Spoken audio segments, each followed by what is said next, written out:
నిజాంపేట మండల కేంద్రంలోని గడిం చెరువులో సోమవారం రాష్ట్ర ప్రభుత్వం మత్స్యశాఖ ఆధ్వర్యంలో 36,000 చేప పిల్లల పంపిణీ చేయడంతో గ్రామ పంచాయతీ పాలకవర్గం గంగపుత్రం ఆధ్వర్యంలో చేప పిల్లలను చెరువులు విడుదల చేశారు. ఈ సందర్భంగా వారు మాట్లాడుతూ రాష్ట్ర ప్రభుత్వం 100% సబ్సిడీ ద్వారా గడిం చెరువులో 36,000 చేప పిల్లలు విడుదల చేశామన్నారు.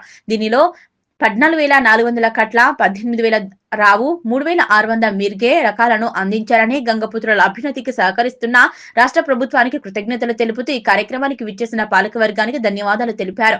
కార్యక్రమంలో మత్స్యశాఖ సిబ్బంది ఏడి మల్లేశం, ఫిషర్మెన్ మల్లేశం, జయరాములు, గ్రామ సర్పంచ్ ఎలమేటి నరేందర్, ఉప సర్పంచ్ గేరిగంటి బాబు, వార్డు సభ్యులు నగేష్, నాయిని, లక్ష్మణ్, గంగపుత్రులు శేఖర్, సత్యనారాయణ, మంగళపల్లి సత్తయ్య, శివకుమార్, లక్ష్మణ్, పంజాబాబు, సుధాకర్ తదితరులు పాల్గొన్నారు.